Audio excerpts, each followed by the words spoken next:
अपनी पोती की उम्र की लड़की पर एक वृद्ध ने बुरी नजर डालकर बेशर्मी की सारी हदें पार कर दी। इस हैवान का नाम है नजीर खान। उम्र है 83 वर्ष, निवासी है पाडलिया रोड है, जिसने अपने ही क्षेत्र में रहने वाली 12 वर्ष की बेटी के साथ अश्लील हरकत की है। वृद्ध ने न सिर्फ किशोरी के साथ छेड़छाड़ की बल्कि उसे गंदे इशारे भी किए। वृद्ध की इस हरकत से आहत किशोरी अपने घर के अंदर जाकर दुबक गई। डरी सहमी सी बेटी अंदर ही अंदर घुट रही थी, किसी के भी सामने अपना दर्द बयां करने से गुरेज कर रही थी। परिजनों ने जब सुरक्षा का दिलासा दिलाकर उससे जब मुंह से सच जाना तो बूढ़े की गंदी नजरों का कारनामा सामने आया। इस घटना ने सिर्फ परिजन ही नहीं, जिसने भी बेटी के दर्द की दास्तां सुनी वो अपने मन में गुस्से का गुबार लेकर फूट पड़ा। पीड़िता ने थाने पहुंचकर पुलिस को आपबीती सुनाई तो पुलिस ने गंभीरता दिखाते हुए तत्काल बीएनएस की धारा 78, 79 और पॉक्सो एक्ट की धारा 9 और 10 में एफआईआर दर्ज कर आरोपी को गिरफ्तार किया है। कई दिनों से पीछा कर रहा था, छत से अश्लील इशारे किए। पीड़िता के कथन अनुसार नजीर उसका कई दिनों से पीछा करता था, उसे देखकर वो अश्लील इशारे भी करता था। पीड़िता के अनुसार नजीर उसका कई दिनों से पीछा कर रहा था।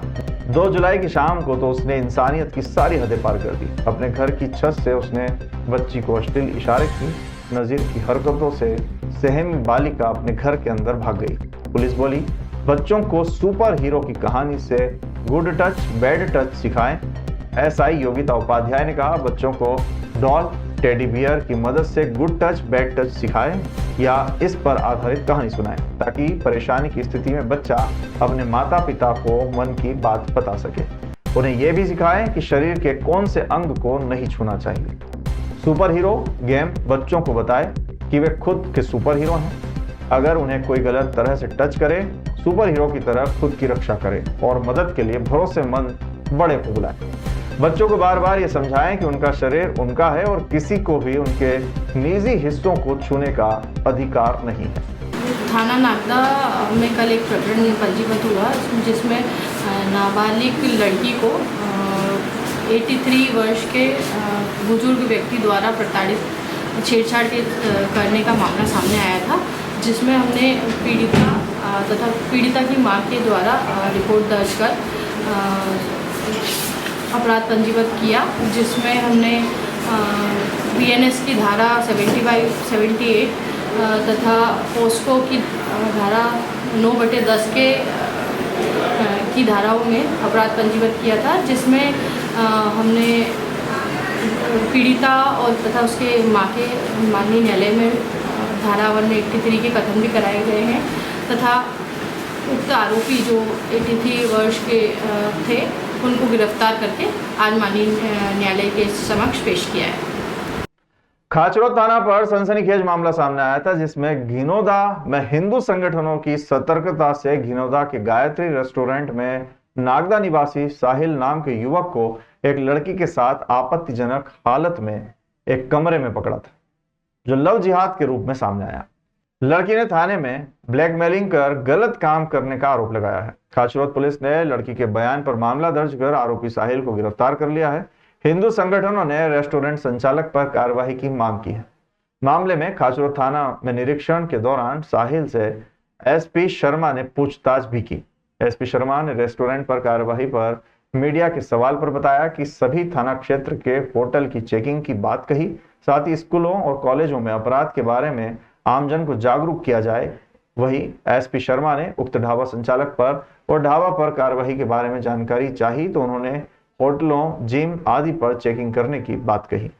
के संबंध में हम लगातार स्कूलों में लगातार जो प्रिंसिपल्स हैं, टीचर्स हैं, पेरेंट्स हैं, उनको अवगत करा रहे हैं कि जैसा कि अवर साहब ने भी कहा है कि सोशल मीडिया के आने के बाद से बहुत ज़रूरी है कि पेरेंट्स और टीचर्स बच्चों की मॉनिटरिंग करें कि किस तरह के लोगों से वो संपर्क में, किस तरह के सोशल मीडिया वेबसाइट्स को वो एक्सेस कर रहे हैं। इसके बारे में हम लगातार अवेयरनेस फैला रहे हैं। कुछ आईटी सेल द्वारा भी इंटरेस्टिंग पोस्टर्स और शॉर्ट फिल्म्स बनाई गई हैं जिसको सोशल मीडिया पर वायरल किया जा रहा है। अभी इसके संबंध में हम लोग सोशल मीडिया से रिलेटेड एक कैंपेन और एक क्विज प्रतियोगिता भी पोस्टर मेकिंग और शॉर्ट फिल्म मेकिंग की स्कूल्स में जारी करेंगे, जिससे बच्चों को, खासकर जो नाबालिग बच्चे हैं, उनको इसके बारे में सतर्क। जरा सोचिए, जहां जिम्मेदार ही अपनी जिम्मेदारी न निभाए तो ऐसे क्षेत्र का क्या हाल होता होगा। जी हाँ, ऐसा ही एक क्षेत्र है पवासा, जहां स्थित है वर्मा कॉलोनी, जो वार्ड क्रमांक 40 में आती है। यहाँ पार्षद भी है और दूसरे जिम्मेदार भी है, पर उनका होना या न होना एक बराबर है, क्योंकि लाख प्रयासों के बाद भी यहाँ की हालत, या यूं कहें कि यहाँ की दुर्दशा वैसी की वैसी ही है। क्योंकि यहाँ पर वोट मांगने वाले और वादा करने वाले आते जाते रहते हैं, पर नहीं जाती है तो यहाँ की बदहाली, कीचड़ भरे रास्ते, रास्तों पर भरा हुआ पानी और गंदगी ही गंदगी, मानो किसी शहर में नहीं बल्कि किसी छोटे से गांव में है। वैसे तो अब गांव की हालत भी इस बस्ती से काफी बेहतर है। यहाँ के रहवासी पानी, कीचड़ और बड़े बड़े गड्ढों से बहुत ज्यादा परेशान है। ये तो बहुत साल से ऐसे कभी कोई पार्षद से बात करी, किसी पार्षद से या कोई मोर्चा शिकायत का करी? चलेगा वहाँ पे, क्या बोलते हैं? बोलते कर देंगे, वोट ले लेते वो सिर्फ बस। अभी तो बारिश में और बहुत दिक्कत आएगी निकलने में। दिक्कत आनी है अभी तो और ज़्यादा। कितना भर जाता है यहाँ पे? ये भर जाता है तत्ता पानी, कीचड़ भी बहुत रहता है। कीचड़ बहुत रहता है। बच्चे स्कूल जा पाते हैं कि नहीं जा पाते हैं टाइम पे? कीचड़ में कहाँ जा पाते हो, कीचड़ ही इतना रहता है।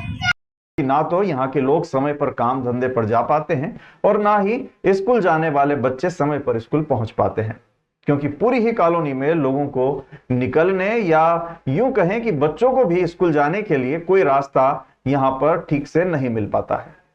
और जो जिम्मेदार हैं वो सब कुछ कर सकते हैं, पर कुछ भी करने को तैयार नहीं है। अगर कुछ करते हैं तो वो करते हैं सिर्फ वादा, वादा और सिर्फ वादा।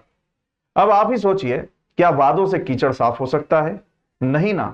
कम से कम 20-22 साल हो चले ऐसे के ऐसे ही।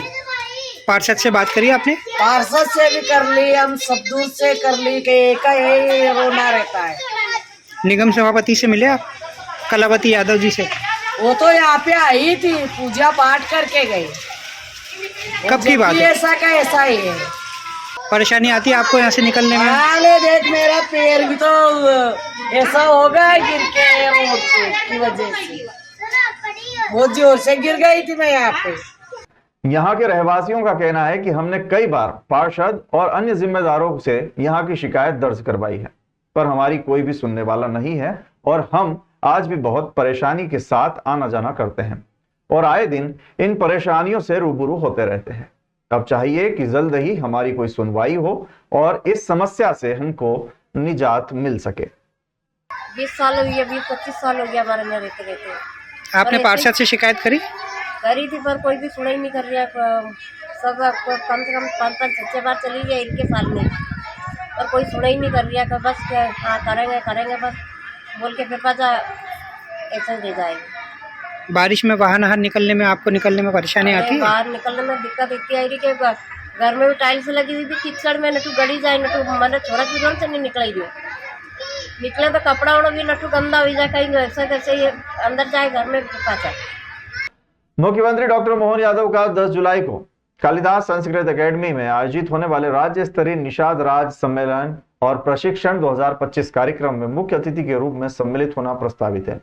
इस कार्यक्रम स्थल का संभाग आयुक्त संजय गुप्ता, मैनेजिंग डायरेक्टर मत्स्य महासंघ निधि निवेदिता, कलेक्टर रोशन कुमार सिंह ने निरीक्षण कर व्यवस्थाओं का जायजा लिया और कार्यक्रम स्थल पर आवश्यक बैरिकेडिंग, पानी निकासी की व्यवस्था, प्रबंधन, पार्किंग, मंच की व्यवस्था, विद्युत, प्रकाश और साउंड की व्यवस्था, साथ ही आने वाले हितग्राहियों के लिए पेयजल की व्यवस्था, साफ सफाई और अन्य व्यवस्था करने के निर्देश संबंधित अधिकारियों को दिए। निरीक्षण के दौरान जिला पंचायत सीईओ जयती सिंह, मत्स्य विभाग के अधिकारी और अन्य विभाग के अधिकारी मौजूद थे।